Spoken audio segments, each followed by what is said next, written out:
Silakan maju ke depan, senior tingkat ketiga keabadian dewa. Sebelum berangkat Xiao Yan masih perlu membuat pengaturan yang lebih detail. Jangan terburu-buru melakukan pengaturan secara acak, kemudian puluhan orang langkah ketiga maju ke depan. Tidak banyak orang kuat di level ketiga. Tapi itu cukup baik untuk menjadi pemimpin tim. Xiao Yan membagi 50.000 orang ke dalam berbagai tim. Jumlah orang di setiap tim dijaga sebanyak 500 orang. Melihat melalui bintang tabel pasir poin, ada yang kuat ada juga yang lemah. Kami harus menyerang pada saat yang bersamaan. Namun, situasi spesifiknya perlu dipertimbangkan. Tidak ada informasi yang akurat, setiap orang masih perlu beradaptasi. Selip giok. Pegang selip giok masing-masing untuk mengirimkan suara. Jika situasinya berubah, saling menguatkan, saling menjaga. Ingat baik-baik, seperti yang dikatakan Xiao Yan, tidak terlalu membuat banyak pengaturan. Setiap orang adalah eksistensi setingkat leluhur, yang diperlukan hanyalah beberapa panduan taktis. Saat ini Taeksu menempati beberapa titik kuat Dongyunsu, aliansi Dewa Pertarungan adalah salah satunya, dan bintang Hongmeng juga jatuh. Di garis depan ada 6 jenderal dan 3 komandan. Meskipun mereka semua secara kolektif disebut jenderal, namun, ada juga yang kuat dan lemah di antara ke-6 jenderal tersebut. Ada 3 jenderal untuk 3 bersaudara dari keluarga Tu. Menurut berita, kekuatan ketiga bersaudara ini kakak telah mencapai level ketiga, 2 lainnya juga tidak lemah. Mencapai level kedua, yang paling penting adalah ketiga bersaudara itu harus bekerja sama di dalam dan di luar. Jika mereka bertiga berkumpul, ia juga memiliki kemampuan bertarung kombinasi yang kuat, sangat ganas. Xiao Yueli, dan saat ini Xiao Yueli juga menceritakan beberapa informasi medan perang yang dia pelajari. Melihat kerumunan orang di sekitarnya, biarkan suasana berangsur-angsur naik. Kamu 3 bersaudara dari keluarga Tu, akan ambil tindakan terhadap mereka. Xiao Yan mencubit dagunya setelah mendengar ini. Menjadi lebih kuat adalah pilihan terbaik. Tanpa basa-basi lagi, bersiaplah untuk pergi. Saat ini istri Xiao Yan semuanya ada di dunia bawah. Di sini dia bisa merasa sangat nyaman, jadi saya belum pergi melihatnya sampai sekarang. Krisis terjadi, Xiao Yan tidak berani menunda sama sekali, tidak peduli seberapa kuatnya dia sekarang, terlepas dari apakah dia memiliki kekuatan untuk mengubah situasi perang atau tidak, Anda harus pergi. Tepat saat Xiao Yan hendak pergi, dari kota Fengdu terdengar suara angin bertiup kencang. Hal pertama yang menarik perhatian mereka adalah 2 sosok yang tinggi, satu pria dan satu wanita. Saudari kakak kedua, teriak Xiao Yueli. Melihat 2 sosok yang datang, Xiao Yan berhenti sebentar sebagai seorang ayah, melihat kepada ketiga anaknya. Mereka semua kekurangan perhatian ayah mereka, terus berlatih, telah berkembang hingga saat ini.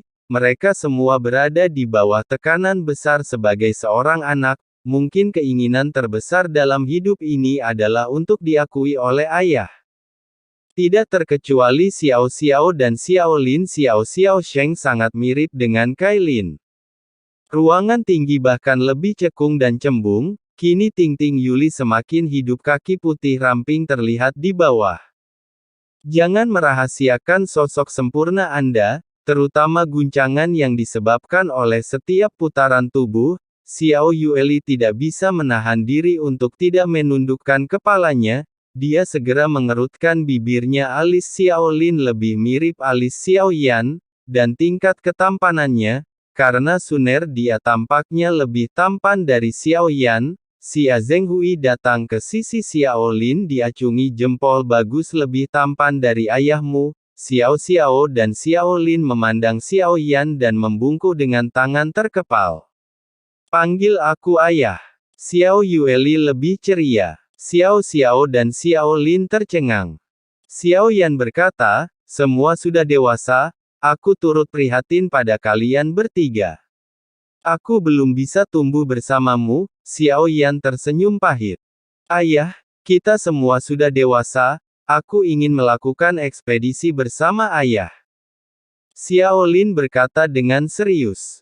Keduanya mengenakan baju besi. Anda bisa mengetahuinya secara sekilas, meskipun kekuatan kami tidak sebaik kakak ketiga, tapi karena dia adalah anak ayahnya saya tidak takut hidup dan mati, kita juga harus mempertahankan dunia kita. Xiao Lin menangkupkan tinjunya dan mengangkat tangannya.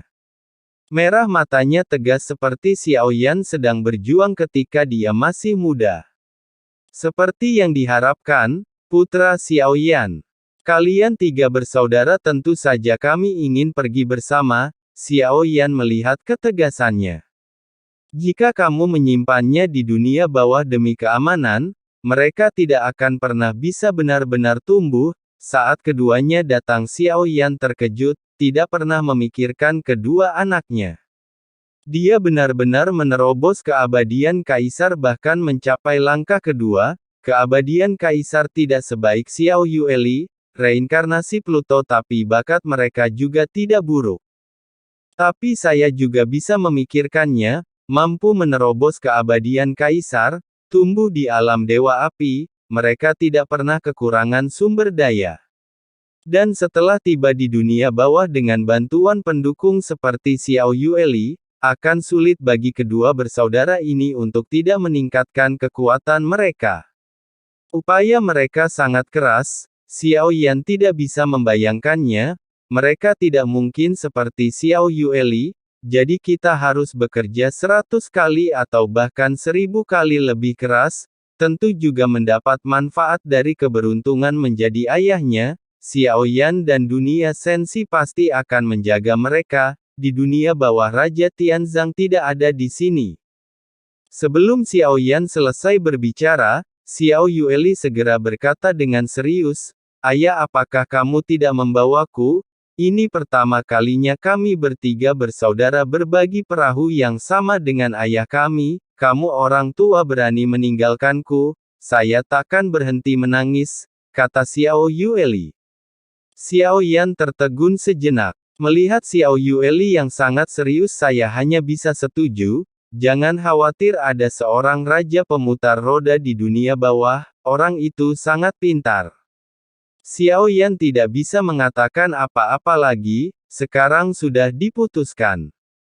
Berangkat. Xiao Yan memberi perintah tidak ada keraguan lagi, beberapa bahtera membawa keabadian 10.000 dewa, serta tim yang tak kenal takut dan 3 saudara laki-laki dan perempuan berubah menjadi pelangi dan menghilang di dunia bawah. Di suatu tempat di dunia bawah. Orang ini dia tidak datang menemui kami ketika dia kembali. Sayang sekali. Di dalam Fengdu masih tata letak halaman yang familiar, sosok dengan sosok luar biasa dalam balutan congsam merah cerah menatap bahtera yang jauh. Lengan dilipat di depan dada membuat kelinci putih gemetar. Dia mengutuk dengan marah, "Suster Kailin, apakah kamu tidak tahu karakter saudara Xiao Yan? Kecuali jika situasinya sangat mendesak, bagaimana mungkin dia tidak datang, dan itu hanya anak kita?" Wajah Sun Er penuh kekhawatiran, tangan tergenggam seolah-olah sedang berdoa. "Jangan khawatir, orang itu sudah sangat kuat. Itu anak kita juga anaknya. Jangan khawatir, dia pasti akan melindungi mereka," meskipun kata-kata penghiburan Kailin kedengarannya tidak bagus. Tapi sepertinya masuk akal, satu-satunya kekhawatiran Suner adalah menunggu mereka kembali dengan selamat, hanya ketika Anda khawatir, Anda dapat melepaskannya, dan di halaman ada lebih dari 2 sosok yang melihat ke atas. Semua orang tampak khawatir. Xiao Qi memegang pedangnya erat-erat, namun ada keengganan di matanya. Dia telah berlatih sangat keras namun masih belum bisa mengejar jejak suaminya. "Jangan enggan, bukankah aku juga dicampakkan?" Duduk di sampingnya adalah sebuah sosok. Saya bisa melihat keadaan pikiran Xiao Qi. Pembicaranya murni dan polos. Dia sedang membuat teh, matanya menjadi kusam. Tuhan punya takdirnya sendiri, ikuti saja pengaturannya.